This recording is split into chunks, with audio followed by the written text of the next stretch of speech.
Le souverain a débuté sa journée de mardi dans une atmosphère alsacienne.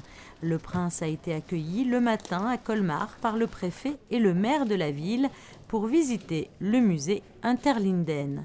Parmi les plus visités de France, ce musée des Beaux-Arts abrite les collections de sculptures et de peintures représentatives de l'art des XVe et XVIe siècles, une période durant laquelle le Rhin supérieur a connu un véritable âge d'or. Le souverain s'est ensuite rendu à l'hôtel du département où la population l'attendait avec impatience. Parmi la foule amassée, une dame était très émue de rencontrer le prince. J'ai préparé les 3 enfants à la première communion et ensuite j'ai eu Caroline et Stéphanie pendant 2 ans en classe. Ça fait combien de temps que vous êtes partie de la principauté ? En 87. J'étais heureux, j'ai servi, j'étais en classe. Les enfants étaient comme tous les enfants, il n'y avait pas de problème. Et surtout, j'ai eu de très bons contacts avec la princesse Grace. Elle était formidable, vraiment une maman. Et là, de revoir le prince souverain, Ça me fait plaisir, oui. Ça me fait vraiment plaisir, oui. ça vous touche ? Ah oui, profondément, c'est vrai. C'est vrai. Quand je vois une émission de Monaco, j'aime bien regarder.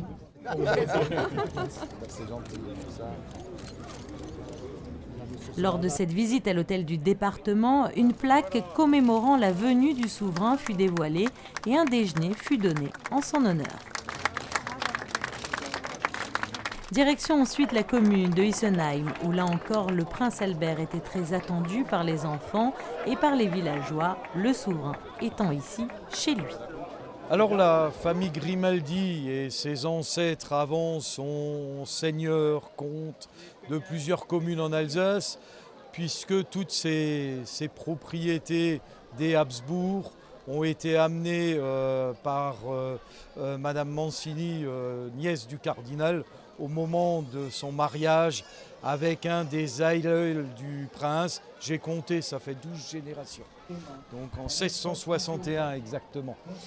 Et alors pour vous, le prince Albert est ici un peu chez lui, sur ces terres ? Ah, pas un peu, il est chez lui, puisque même si la Révolution est passée par là, nous gardons une fierté d'appartenir à la principauté.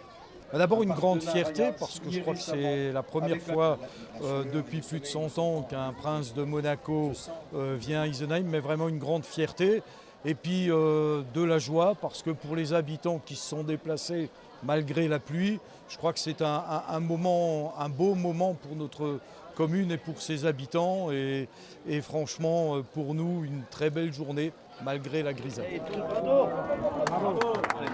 Après avoir dévoilé en souvenir de son passage une stèle sur le site de la pépinière d'entreprise de l'ancienne filature d'Isenheim, le prince Albert est parti à la rencontre des élus et de la population, des moments d'échange et d'amitié toujours très appréciés par le souverain.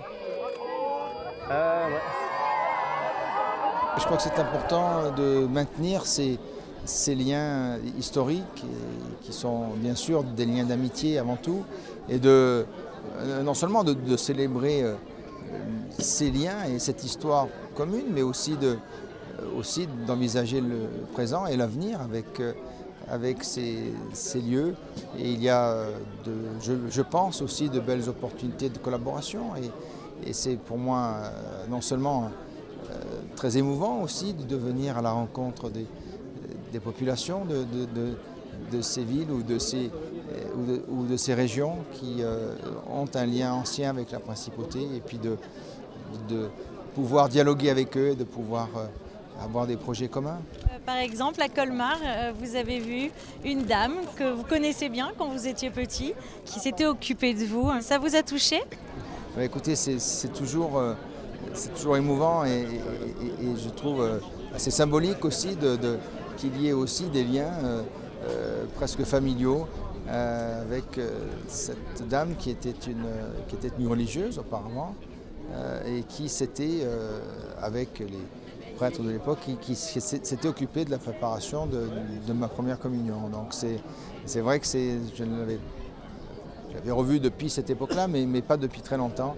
et c'était vraiment une surprise de l'avoir sur place. Mais je dois dire que l'accueil, tant à Belfort, à Giromagny, qu'à Colmar-hier, qu'ici à Isenheim, et je suis sûr à Thann aussi, ont été vraiment empreints de grande chaleur et de grande amitié. À Thann, l'accueil fut là aussi des plus chaleureux. Une haie d'honneur attendait le souverain devant l'hôtel de ville. Les enfants, affublés de petits drapeaux rouges et blancs, acclamaient le chef d'État monégasque sur son passage.